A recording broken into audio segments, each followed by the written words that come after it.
عزیزوں اور دوستوں، السلام علیکم ورحمۃ اللہ وبرکاتہ۔ حضرات، سیرت سرور عالم کے جنگ و عہد کی کچھ گھٹنائیں آپ کے سامنے پیش کی جا چکی ہیں۔ باقی جو گھٹنائیں ہیں وہ آپ حضرات کی خدمت میں پیش کرنے کی کوشش کر رہا ہوں۔ تو آئیے شروع کرتے ہیں۔ بسم اللہ الرحمن الرحیم۔ حضرت ابو دجانہ رضی اللہ تعالیٰ عنہ جھک کر ڈھال بن گئے۔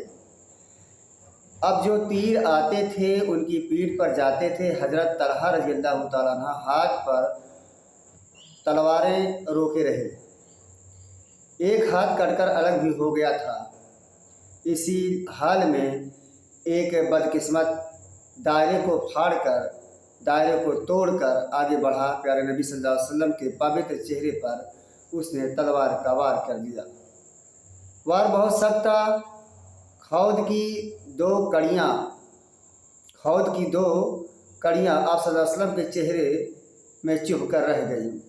ایک دشمن نے دور سے پتھر پھینکا۔ پتھر آ کر آپ کے منہ پر لگا۔ آگے کے دو دانت شہید ہو گئے، ہونٹ لہو لہان ہو گئے۔ ایک اور ظالموں کا یہ سلوک تھا۔ دوسری طرف پیارے نبی صلی اللہ علیہ وسلم کی زبان پر یہ شبد تھے: اے رب، میری قوم کو معاف کر دے، وہ جانتے نہیں۔ اے رب، میری قوم کو معاف کر دے، وہ جانتے نہیں۔ ادھر تو پیارے نبی صلی اللہ علیہ وسلم کا یہ حال تھا، ادھر مسلمان نراش تھے کہ آپ شہید ہو گئے۔ دشمن خوشیاں منا رہے تھے کہ اس کی سالوں کی تمنا پوری ہو گئی تھی۔ بات اصل میں یہ ہوئی تھی کہ حضرت مصعب رضی اللہ تعالیٰ عنہ بن عمیش شہید ہو گئے۔ جس دشمن نے شہید کیا تھا اس کا نام ابن کمیہ تھا۔ حضرت مصعب رضی اللہ تعالیٰ عنہ شکل صورت میں پیارے نبی صلی اللہ علیہ وسلم سے ملتے جلتے تھے۔ ابن کمیہ نے سمجھا کہ یہ محمد صلی اللہ علیہ وسلم ہی ہیں۔ اب کیا تھا، ہر وہ شور ہو گیا۔ جو بہادر ساتھی آپ صلی اللہ علیہ وسلم کے پاس موجود تھے انہوں نے چاہا کہ اس وقت اس غلط خبر کا کھنڈن کر دے، لیکن پیارے نبی صلی اللہ علیہ وسلم نے منع کر دیا اور وہ لوگ خاموش رہے۔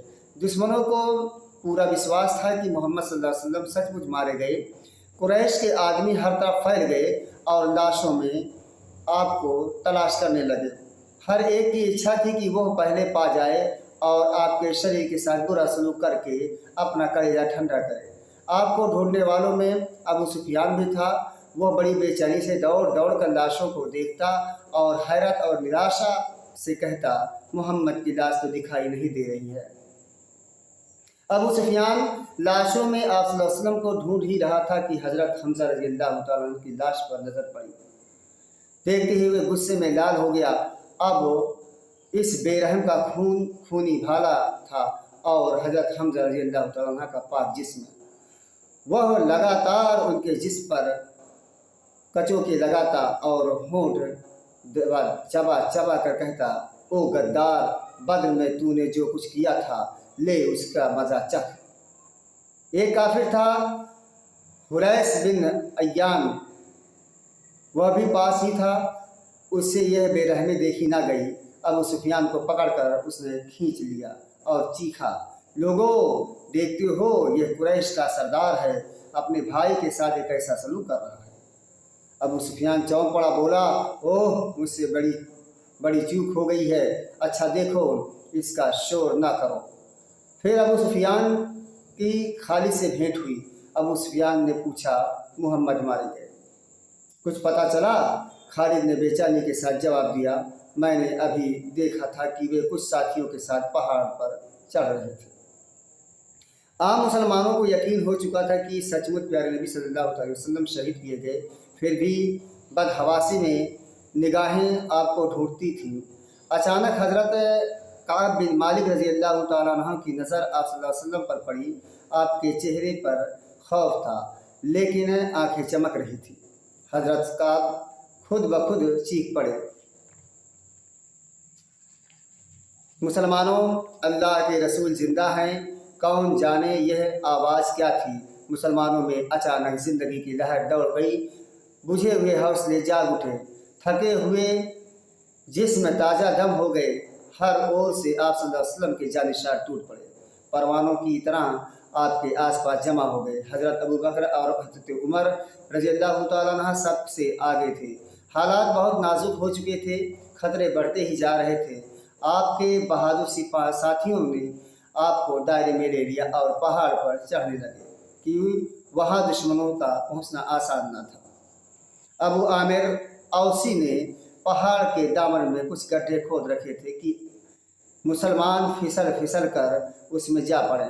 इत्तेफाक से एक गड्ढा के पास से गुजरे तो आप सल्लल्लाहु अलैहि वसल्लम का पैर फिसल गया। अली रज़ियल्लाहु ताला अन्हु और तलहा रज़ियल्लाहु ताला अन्हु ने लपक कर आपके पवित्र हाथों को पकड़कर उसको आपको ऊपर चढ़ा लिया और फिर पहाड़ की चोटी पर चढ़ गए। अबू सुफियान ने इन लोगों को देख लिया और वह फौज लेकर पहाड़ पर चढ़ने लगा।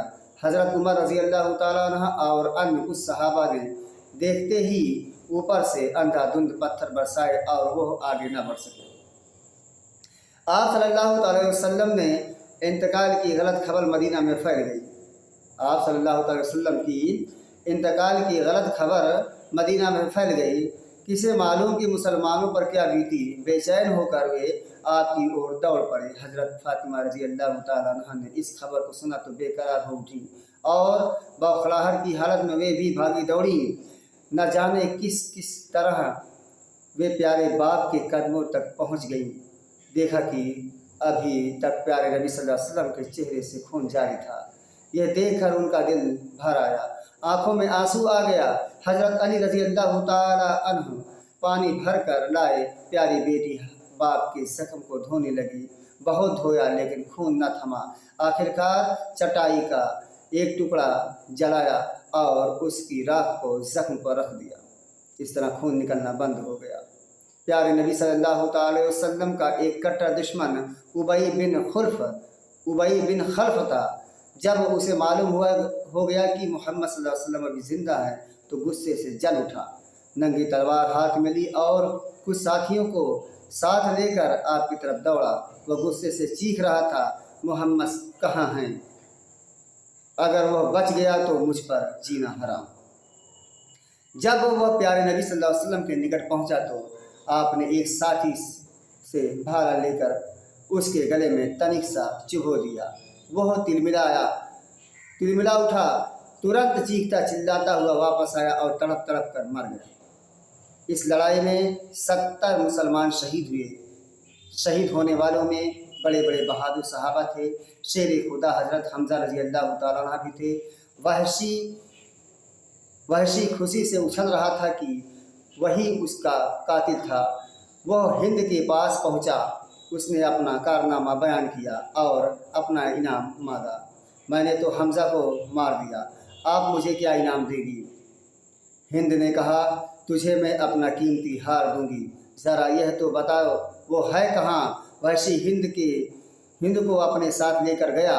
उसे हज़रत हमज़ा रज़ियल्लाहु ताला अन्हु की लाश दिखाई। हिंद का कलेजा तो खौल ही रहा था। देखते ही गुस्से में बेकाबू हो गई।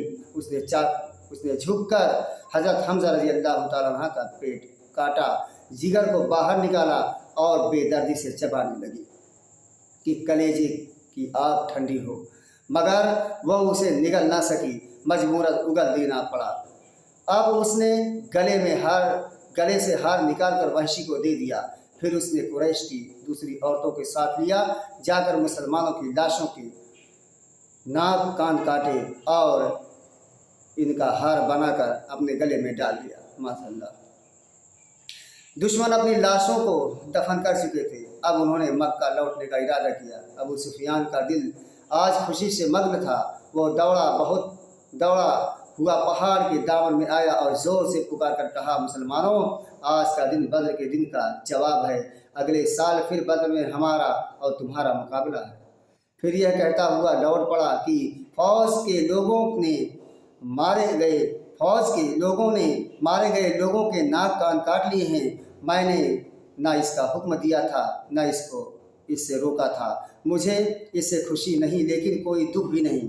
मुसलमान पहाड़ से उतरे कि लाशों को दफनाएं। प्यारे नबी सल्लल्लाहु अलैहि वसल्लम की नज़र हज़रत हमज़ा रज़ियल्लाहु तआला अन्हु पर पड़ी। उनके शरीर के टुकड़े बिखरे हुए पड़े थे। आप बेअख्तियार रो पड़े। आपकी आंखों से इतने आंसू बहे कि दाढ़ी तक तर हो गई।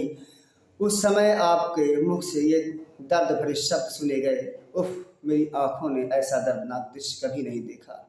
फिर आपने फरमाया, अगर सफ़िया रज़ी अल्लाह ताला अन्हा, हमज़ा रज़ी अल्लाह ताला अन्हु की बहन को गम ना होता और मुझे ये आशंका ना होती कि यह चीज़ मेरे बाद सुन्नत बन जाएगी, तो मैं इन यानी हज़रत हमज़ा रज़ी अल्लाह ताला अन्हु को यूं ही छोड़ देता कि उन्हें गिद्ध और सिंह के पशु खा लेते। अल्लाह की कसम, अगर उन पर कभी बस चला तो उनके 30 आदमियों की यह गद बनाऊंगा। लेकिन तुरंत ही दिमाग में कुरान की ये आयत गूंजने लगी, और अगर तुम बदला लो तो बस उतना ही लो जितना तुम पर ज़्यादती की गई हो, लेकिन अगर तुम सब्र करो तो यह सब्र करने वालों ही के हक में है। अच्छा, और ऐ मोहम्मद सब्र करो और तुम्हारा यह सब्र अल्लाह ही के सहारे होगा, और उन लोगों की हरकतों पर दुखी ना हो और ना उनकी चालबाजियों पर दिल तंग हो। निस्संदेह अल्लाह उनके साथ है जो अल्लाह की नाफरमानी से बचते हैं और उसकी नाखुशी से डरते हैं, और जो भले आचरण के होते हैं। सदक़ल्लाहु मौलाना अज़ीम।